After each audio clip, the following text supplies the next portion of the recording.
On. Are you guys ready for Crashathon?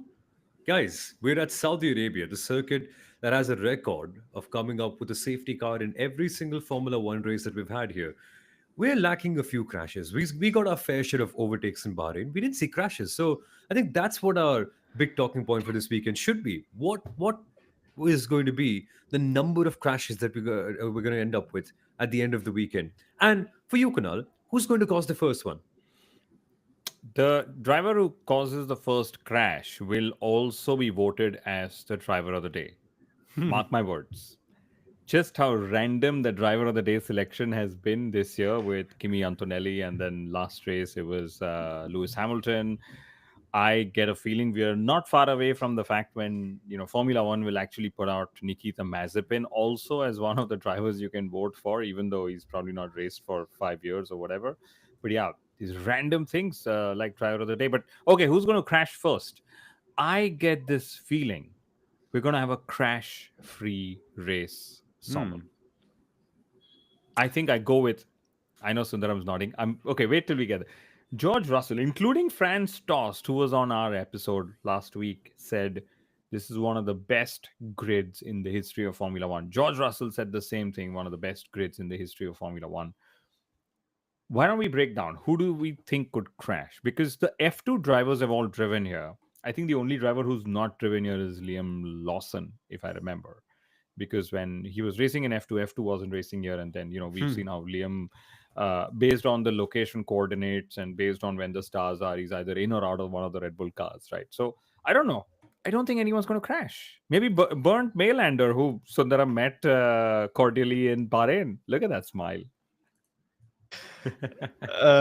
I did meet Bernd Melander, and very nice chap. Took his time to speak with me, but I'm actually going to go the more routine way. I'm actually going to go Lance Stroll. He has definitely the sort of experience to crash in Jeddah. He's done it the last two times. I think he's going to make it three in a row.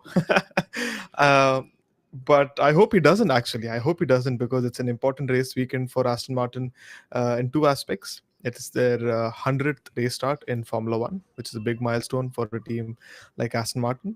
And also the fact that it's the home race of their title partner, Aramco. So, for their sake, I hope Lance Stroll doesn't have a DNF. But I think it's going to be very unlikely that we don't see a race retirement this weekend. Just talking about the track layout, which we'll cover in a bit. But I think there's definitely going to be three DNFs. Wow.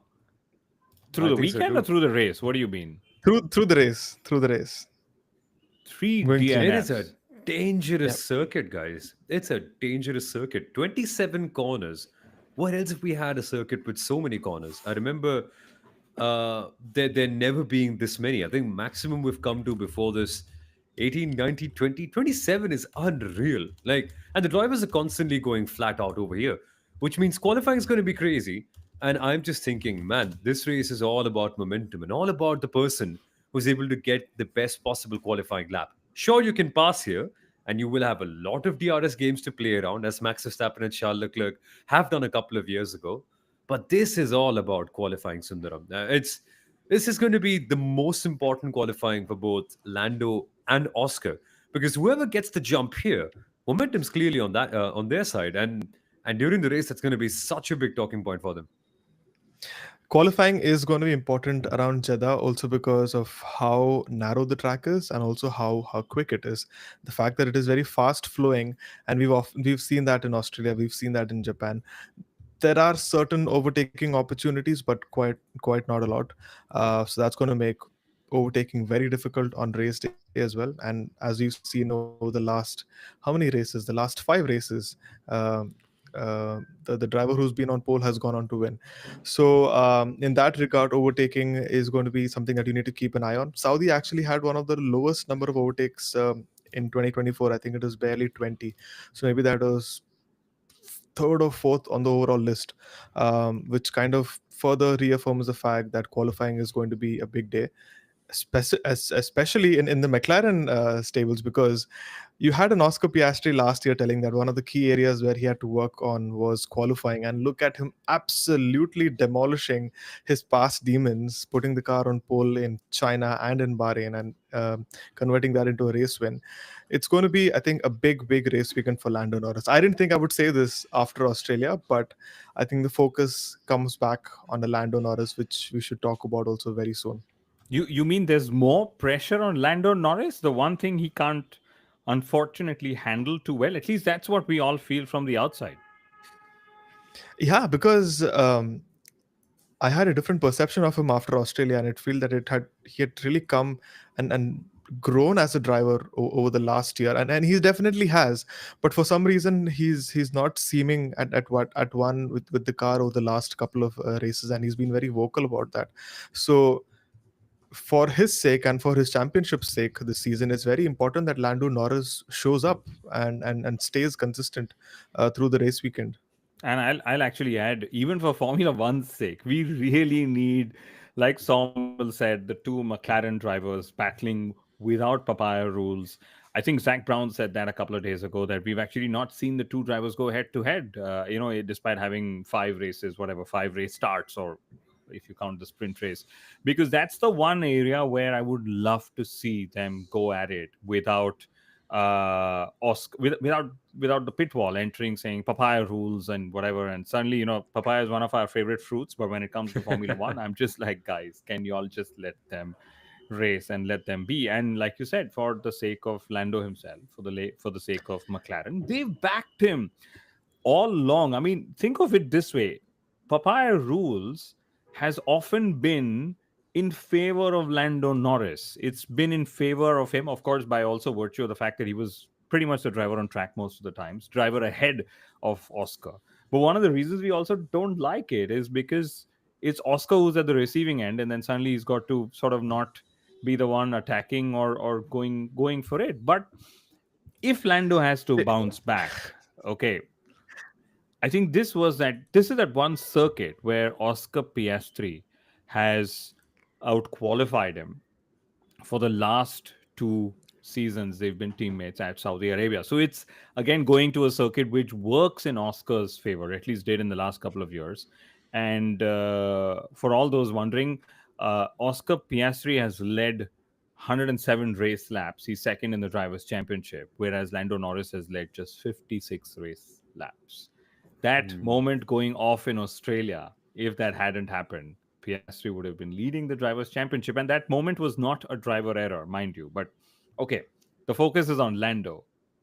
And Oscar could end up winning the same number of races as Lando if he wins this weekend, tied on 5. And he's already tied with Carlos Sainz on 4 race wins. Now, a lot of you might be Lando Norris Say that fans. with a little bit more pain. Come on, I can't. a little bit more pain, please. I'm numb. This is what it is. I just cannot say it with any more excitement or any more pain because this feels sad. But okay, whatever. We're not talking about Carlos Sainz here. Those days are gone. Uh, with Lando particularly, a lot of you might be saying, okay, you guys have completely changed your color. I mean, you've all gone towards Oscar Piastri. Why are you giving up on Lando Norris so quickly? That's why, because now is the point where we need that momentum to shift in Lando's side. And the last couple of race weekends have been messy. It's okay being second if you tried your best and if things went out, let's say, just at 98%, just not at 100, and your rival was at 100%. Fair play, they're the better driver.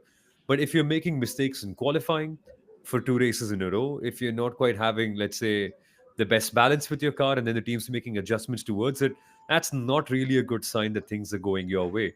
So it suddenly feels like Lando's the one fighting from behind to try and come up with something this weekend, which is a very interesting mental state of mind to be in as well.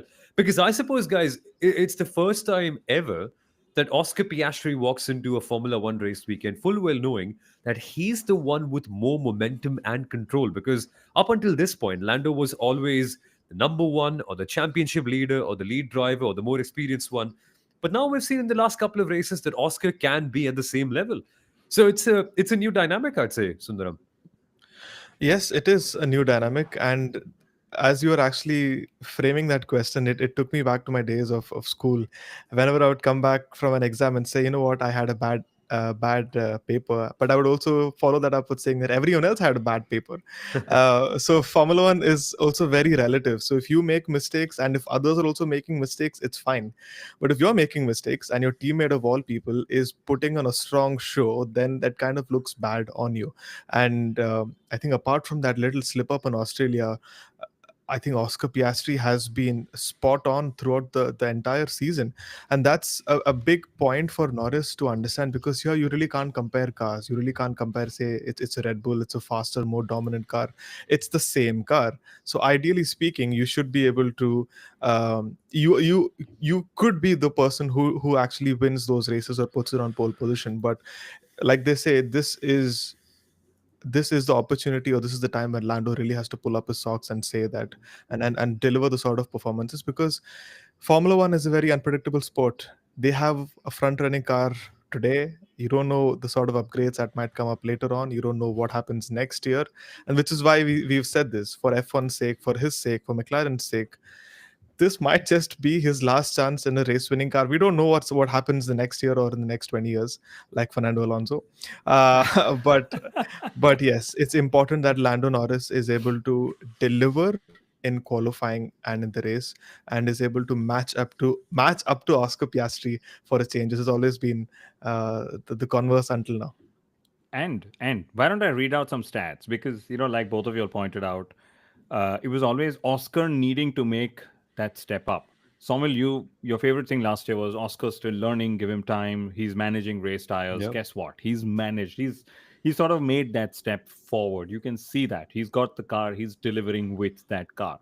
Sundaram, like you said, Lando Norris was just, little bit, tad bit quicker in qualifying. But the numbers actually don't lie, because if you look at 2024, where there were 24 races, Lando Norris was ahead in qualifying 20, and Piastri outqualified him just 4 times. That's Wow. embarrassing for a former Formula 3, former Formula 2 champion coming in with so much promise, etc. And like we said, Franz Tost himself said he's one of the best drivers, if not the best driver on the grid, after Max Verstappen. And he said that, of course, on our very show as well. Average qualifying position for Lando Norris last year was 3.5. Average qualifying position for Oscar Piastri was 5.4. Okay. Yeah. Lando was second just after Max, whereas Oscar was, I think, fifth or sixth after Leclerc and maybe even George Russell or the likes. Okay. Then it gets even worse. In the last 10 races of 2024, Piastri outqualified Norris in only one race. That was in Azerbaijan. Okay.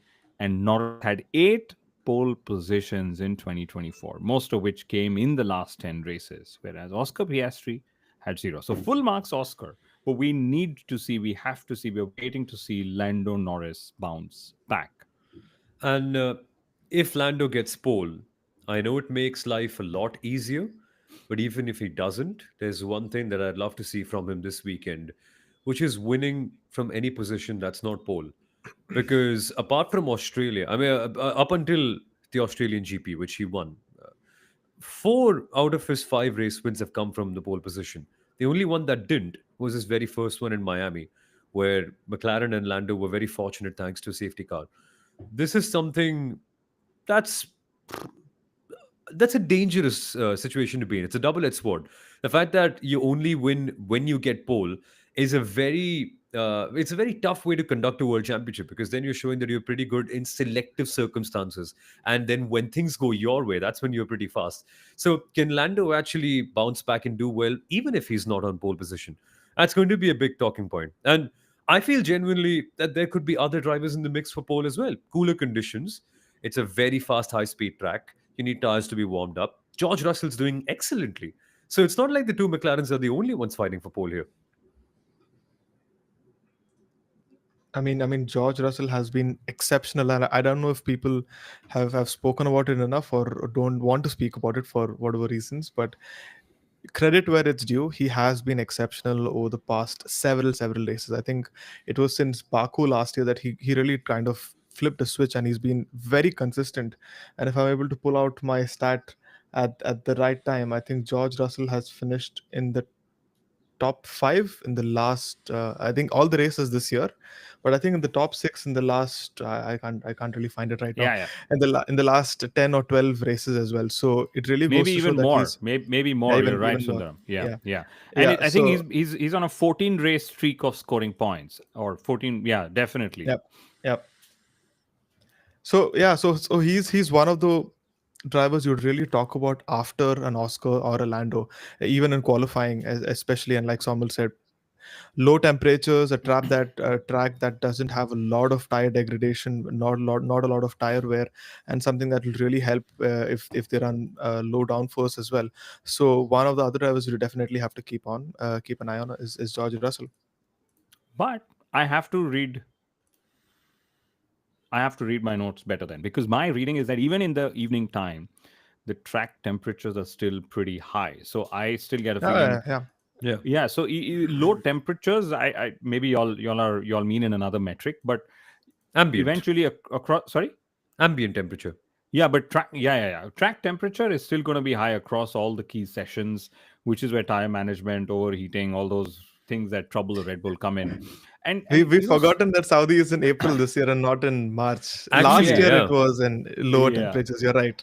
yeah, and even if Lando puts it on pole, can he stick it up and not have a jump start and keep the because he had a jump start in Bahrain, of course, and I think it was in Saudi last year where he almost had a jump start but was safe enough. So maybe he doesn't like racing in the desert or something. But another thing that might work in his favor is that the P1 slot to entry of turn one is about 200 meters or less. And we've seen him usually do well when there is a shorter run from the start to the braking or the first corner. If it's longer, he ends up losing his race lead within the first corner or the first lap itself. But since we know, I mean, all four races, including the sprint, so if you make it five, have been won from pole position. I see two scenarios that could play out. If it's a McLaren, and there's a very good chance it's a McLaren on pole, the lead McLaren is going to run away with things. I get that feeling. Whereas all You the mean Piastri? battles that'll, yeah, all the battles that'll happen will be in the McLaren that's probably second, third, or wherever. If sort of Russell or Max sneak it in, that's what we in. It was an interesting race for P2 and lower, not for P1. So similar thing could happen as well. The smallest pole margin, since pole margins are very very small this year, the smallest pole margin in Saudi has actually been 200ths of a second, which is 0.02, Wow. which was Perez beating Charles Leclerc. And my favorite stat in qualifying is that all drivers have progressed from Q1 to Q2 in 2025 already. And this is again one of those circuits. We know we'll talk of the circuit, but there was a great insight that Kush Maini has given me from last year when he was on pole in Formula 2. Some of the other drivers is there's a lot of grip. It's fast, flowy. Things are just going. There is lap time that you leave on the track when you don't go very close to the wall. So extracting time, being the quickest, is also displaying the who's got the biggest balls to put it as close to the to the barriers as we can. And as you guys would remember, Max Verstappen almost had the fastest or the most scintillating qualifying lap around the streets of Jeddah a few years, 2021, wasn't it? Yeah. It was Almost had immortal. pole till like 20 meters before the finish line or whatever. It's Here an come the immortal pole comments. lap. Here come the comments. Man, I'm still sad about that pole lap to this day. Like, had it gone through, it would have been just perfect. I get a feeling Max will need something like this and more this weekend. Of course, if it indeed is as high grip and as, let's say, front limited as we expect the circuit to be, maybe it could mask a little bit of the Red Bull's issues, because remember Suzuka, similar, Yeah. very high grip. The weather conditions were favorable. It helped Red Bull racing out. And a lot of their balance and rideability issues were sort of hidden by that. Bahrain exposed all of them and more. Saudi, perhaps somewhere in the middle. Maybe the heat doesn't quite suit them. We'll find out. But if that is indeed the case, you could expect the Red Bull to be somewhat better. But then again, it's also a question of the driver. Can Max Verstappen pull off that kind of pole lap that we know he can do? And has Yuki Tsunoda got that confidence? Because it's clear, Kunal, this sort of circuit with these many corners, how blind they are, how quick they are, you need confidence. It's not a circuit that you can be underconfident in. And we've seen that happen with Mick Schumacher too. If you're underconfident, you could have your car snapped in half, and that's your entire season's budget vanished. So it's a tough time for the Red Bulls, particularly to get that confidence in their machine and to pull out those qualifying laps that they need to. You know, I think you and I definitely need to sync up on our notes because based on my reading, this is more of a rear limiting circuit, just given the heat, the traction zones, etc. that come. But it's definitely not towards Bahrain as limited or rear limiting Bahrain was, because of the high speed sections and so on. But I'm waiting to see that in case Max Verstappen doesn't do well, will the talks of him leaving Red Bull Racing intensify? And I can't imagine. I mean, in Suzuka, he won with that brilliance. And then everyone's like, this is perfect. They're doing fantastic. 7 days later, when he struggled, they're like, oh, but they need to, is he going to go? Will they struggle to keep him? And, how soon will he go? People are writing. And what are the rumors? And, are they real? And so on. I guess it's just the nature of his losses that matter more than him not winning. Like he already has said, I'm a participant in the Drivers' Championship. I'm not really competing. It's for the McLaren drivers. But for Red Bull Racing, I think they've finished 1-2 in the last two races here. So they've been very competitive when they were anyway dominant. But the key thing also is the pit stop lights gantry fixed? Because that's one of those strangest things we've seen happen since a long time to a team that's otherwise so precise as Red Bull Racing. And my way of reading it is, last year it was a car that took a beating and suddenly realized it's no longer the class of the field. Now for the pit stops to realize that, okay, there are things that need to be fixed even within the pit stops because they've otherwise been very, very precise when it comes to their stops. Yeah, it's kind of weird to see all of these mistakes coming in from Red Bull Racing of all teams. It's been something that's really limited them down. So it's tough. They need to do all of that and more. Ferrari, of course, having an upgrade last time out in Bahrain too, not just in terms of parts, but also in terms of performance, new floor. The whole idea, from what we know, is to be able to run the car slightly lower so that they can unlock more mechanical grip from it. It worked to an extent, but they're still left without that one proper podium. So challenging times this week heading into Jeddah. And it'll need a lot more confidence from Lewis too. And so far in qualifying, he hasn't gotten that yet, Kunal. Yeah, which is the bit of a surprise. Ferrari with all that preseason form that they had, they'll be title contenders, eighth coming in for Lewis. 4 races in, and we still don't have a podium. And yes, he got the sprint race win. I know a lot of Hamilton fans will remind us of that. But the truth is, the biggest points are available on the Sunday. The teams actually plan for everything on the Sunday, not for the Saturday or the sprints or whatever. And I know that they've been the fastest in the pit stops, which is fantastic. They've had 4 consecutive fastest pit stops, all within 2 seconds. Can the fifth one come? But also, can they be quicker outside of the pit lane, which is again where all the racing happens? Leclerc has finished 4th in the last 2 races. Can he do better? Can he get his first podium and Ferrari's first podium? This is another interesting thing because when you look at Leclerc and when you look at Lance Stroll, Leclerc is 5th and Lance Stroll is 10th. But I'm going to talk of Leclerc. Leclerc has got 32 points in the Drivers' Championship. But Russell, who's 4th, is at 63 points. So that gap where the Ferrari, of course, please don't remind me of disqualifications and all that. We're all aware of that, guys. But just goes to show how large that gap already is. And Leclerc may just well be 5th for several more races or drop down, but not climb up towards 4th place. And of course, Leclerc has been super quick in Jeddah. He's been on the front row here in the last 3 years. And like we guys were talking, we celebrated Max Verstappen's lap at Suzuka for, the driver doing better than what the car was capable of doing, etc. I think Leclerc also did that in Bahrain, just that it wasn't for pole, so we don't celebrate it as much. But that's another thing I really look forward to as well. Charles Leclerc performing his single lap magic in in Jeddah in that Ferrari, and then of course how close can Lewis Hamilton get to Leclerc, because the new floor they've brought in is to get Hamilton more comfortable. Even though Leclerc said it doesn't really add more performance, but I'll tell you guys what I'm actually most interested with Leclerc. What is he going to give away to Pierre Gasly in Jeddah? He gave away quite a bit in Bahrain, didn't he? Yeah, big He time. I did. think the whole strategy, didn't he, before the race began? He said we're going to try a one stopper, which is typical of Ferraris. Usually, nobody's saying we're going to one more time. Everyone's saying we'll try and pit one less, because that's what you try and do, save more race time.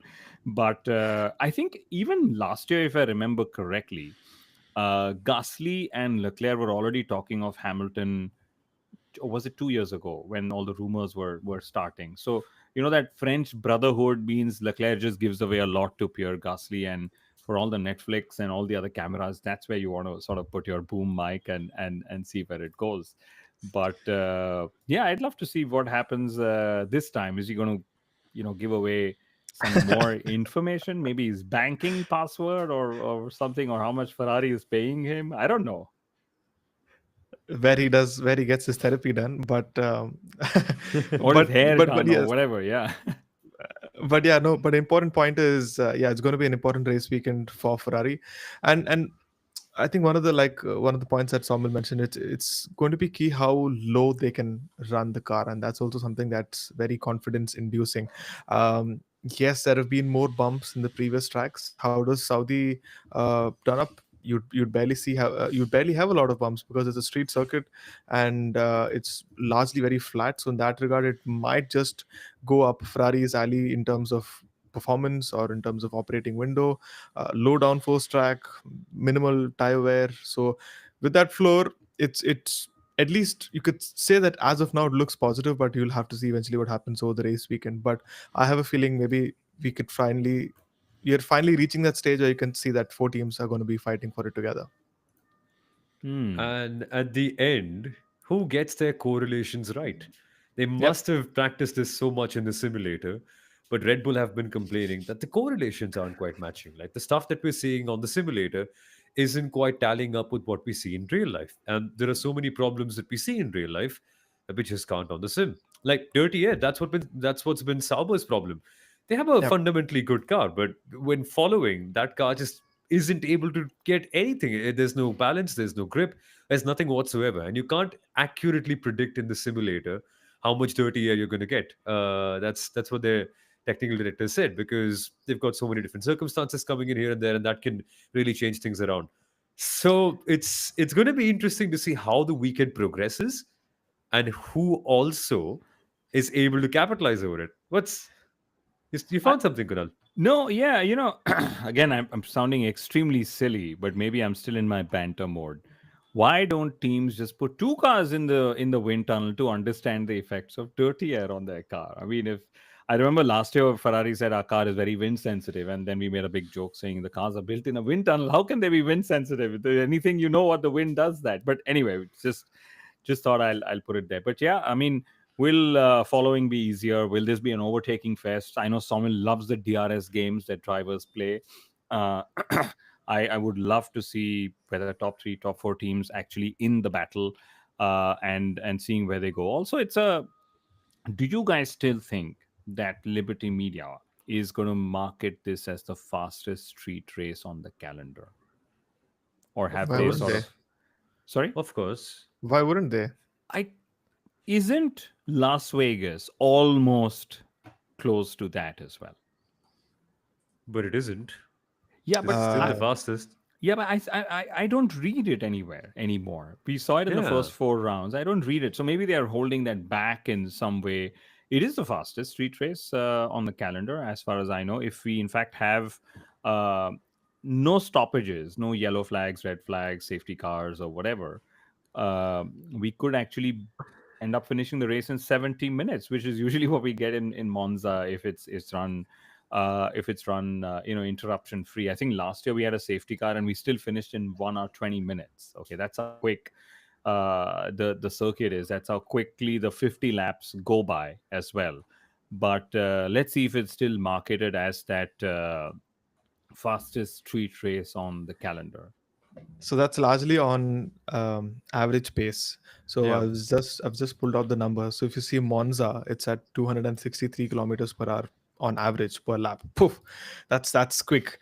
And then you have Jeddah, which is 254. So last year's pole lap was set at 254.0 something. And then you have Albert Park, which is the third quickest, 250. Then comes Las Vegas at 241, and then you have a Miami at 223. So we have some quick street circuits in Formula One, and Jeddah's right up there. Interesting. Oh, this one will be fast. This one will be crazy. And in terms of tires, also, I'm just very intrigued to see how it plays out. Pirelli normally brings in the three softest compounds here because of just how grippy it is. But then just seeing how that'll change, how the heat will also change things up because now we're racing in April and not in March. That is all something interesting to watch for as well. But very quickly, So they're we going now slow this time. We're They're they're going going going softer even this time. softer. Yeah. Yeah. So despite the rise in temperatures, Pirelli is going softer this time because they really want a lot of strategy to be at play, and you want them to have more wheel to wheel battles and to have more exciting racing. So that's what they're really looking to go for. So you really definitely need to keep an eye on how teams plan for the race and how they really save their allocations for this race weekend. Yeah. And I think them going a step softer is also because we've got Joe Kwan Yu to blame. He took the C2 tire, if I remember, or C3 tire to some 41 laps last year after the Mm, safety car, and lots of tire mm, management happened. So they're going a step softer. I think it's going to convert itself into a two-stopper. Another two reason is stopper. the Yeah. pit lane is Yeah. actually one of the fourth shortest or fourth longest pit lane in the calendar, but it's also the second shortest when it comes to time. It's just 15 seconds in and out. So that'll be good to see multiple stops happening. Also, we hosted an event at Carl's in Oslo for the Bahrain Grand Prix with Norwegian motorsport legend Henning Isdal, and some of the questions that came up were, are these, and I think we also spoke about it, are these the most interesting sequence of circuits for any driver to make a debut at? Uh, I think the Jeddah Corniche circuit is lower drag than the four circuits before. So again, it's a step into unknown territory for a lot of teams and drivers. And by unknown, I mean, of course, they know how their cars will behave, but they've not used this particular setup specifications to sort of run in the first four races that have happened in Australia, China, Bahrain, and where else did we race? Suzuka. Japan. And Yeah. and the key is going to be how do you sort of maintain balance of the car, given that it's high speed directional changes, so you sort of be able to do that, but also keep the tires in the operating window. And these years, or this year, I'm actually focusing more on McLaren in sector 3, because like you pointed out before, Somil, that's that one sector where everyone else's tires are screaming and shouting, and McLaren's are like, oh, we're just about getting worked now. So it's clearly where they hold all their advantage. And there's a heavy braking zone in the final corner, as we all know from Max Verstappen. You need to make sure that the tires are just about in the right temperature so that when Yeah. you go braking there, you don't lock up, which is turning up to be the case for Max Verstappen in Bahrain. So many of the lockups were just down to the fact that the tires just were overworked and overheated, and so they just didn't have enough grip. Crazy. This is going to be a challenging weekend that way, which makes me even more intrigued about the midfield because there I am totally confused. Where do we go? Racing Bulls clearly have good qualifying pace from what we know. Haas haven't quite been the best in qualifying, but then there's Oliver Behrman, who did so well here last year when replacing Carlos Sainz in Ferrari, and he can be pretty good. Williams have had a very balanced race car, and Alpine suddenly also showed great pace and potential last time out. Now we haven't been able to decipher why or what exactly was it that changed, but here we are, and we have a properly convoluted field. Who's your bets on, guys, for the leading midfield driver? I'm going Isaac Hatcher in qualifying. Hmm, that's a very interesting pick. I will go with I think Esteban Ocon in the race. Samuel, In I'm the very surprised you've not picked Carlos Sainz and Williams. But okay, maybe you've left that for Sundaram. Who knows? My heart's No, been I think. broken. I can't pick them anymore. I think since Sommel's taken Isaac, I think I'm gonna go Alex. I'll go Alex. Alex. Okay, I'm going to pick one more based on F2 performances. Liam Lawson. He's actually done very Ooh, well year before as well. Didn't I just say it's Lawson's first time? So maybe I missed that. Okay. But Liam Lawson's actually done very well in Formula 2 out here in Jeddah in 21, 22 as well. And I'd love to see where he goes. But can you imagine the midfield is so tough to pick from? And despite their great performance in Bahrain, none of us have picked Alpine. What's up? The hardest thing in the world to tell. Where are Alpine? What are Alpine? Why are Alpine? Like wasn't it here when they almost got past Valtteri Bottas for one of the podium slots a couple of years ago in the pink car? No, they were fighting Alonso, weren't they? Yeah, It was Ocon versus Alonso. 23 it must have 22, been. 22, 22. 23. Yeah, Yeah. 22. I don't know. It's weird. And the pressure is on Jack Doohan because it doesn't seem like they are going to sack him. I think this is race number 5. So the 5 race number has come to a close, but we aren't quite seeing any stories of him being let go yet, which means clearly he's got to turn it up a notch and double down on the fact that he's been given some more time. It's going to be a good weekend. It's going to be very chaotic. But for points, assuming that the top teams have a total of 8 cars in the top 10, who are the other two you're backing to score? I said Isaac Hadjar in qualifying. I'm going to go Oliver Behrman in the race, scoring one of the Good points. question. Good question. This And it's the other put me on the one, spot. so if I'm going for one Haas, I'm just going to follow my Pick your heart and two say names. Carlos. Pick your two names. oh, he said, Carlos and yeah. Carlos and Behrman for me. Carlos and Bevan. Kunal. I will go with. So I think Fernando will continue to remain pointless in 2025. He's yet to Oh score a boy. point. Yeah. So that I get a feeling it's either going to be the two Haases in the points or the two Williamses. Williams has never scored in Saudi Arabia, so history is against them. Yeah. But they've also never had Albon and Sainz with themselves. So it's that, and then Haas, of course, they've got double points in 2 out of the 4 races. Oliver Behrman has scored in 3 consecutive races, and actually, Behrman in his 7 GP long career has failed to score just 2 times or something, if my math is correct somewhere. So it's either the two Williamses that'll get it, or the two Haases, or okay, let me just expand my net of luck. Maybe any of these 4 will be there. I'm going with one Williams and one Haas. So I'm think it could be Albon and Ocon. Although Behrman had a good race here last year, but that was in the Ferrari. But yeah, I'm going Albon and Ocon. Albon and Ocon. Okay. So it's clear a lot of us have our money on Haas and Mhm. a lot of us have our money on it's tough to tell. It's so tricky. And let us know what you think about this as well, guys, because we're following along everyone's comments on social media. Uttara is also doing a wonderful quiz later today about the Saudi Arabian GP. And if you win that and if you answer those questions correctly, you can be joining our Saturday live stream as a fan we honor because we're going to be having all of you on the stream chatting with us while we talk about the sport. And we will particularly call out your name if you end up winning that quiz as well. So give it a shot. See what's what. Why not? Why not go for it? And Sadhana is back. Yes, F1 Stats Guru is back as well with stories from the Yes. paddock. It's great to have him and his numbers and his lovely voice. Jeremy's there as well on the stream saying, love the stream, guys. Glad you guys are on YouTube now. Have been listening to the podcast for a while. Thank you. It's fantastic that you guys are here. I think, why don't we do the toughest thing? But before that, okay, can we just have a quick chat about the circuit? Because apart from all the lovely memes that it's that hairpin, literally, the hairpin clip. I think this circuit needs a bit of introduction. It's fairly new, but we've already had several memories. Like we said, Verstappen's pole, Max versus Lewis 2021, Max versus Leclerc at some point.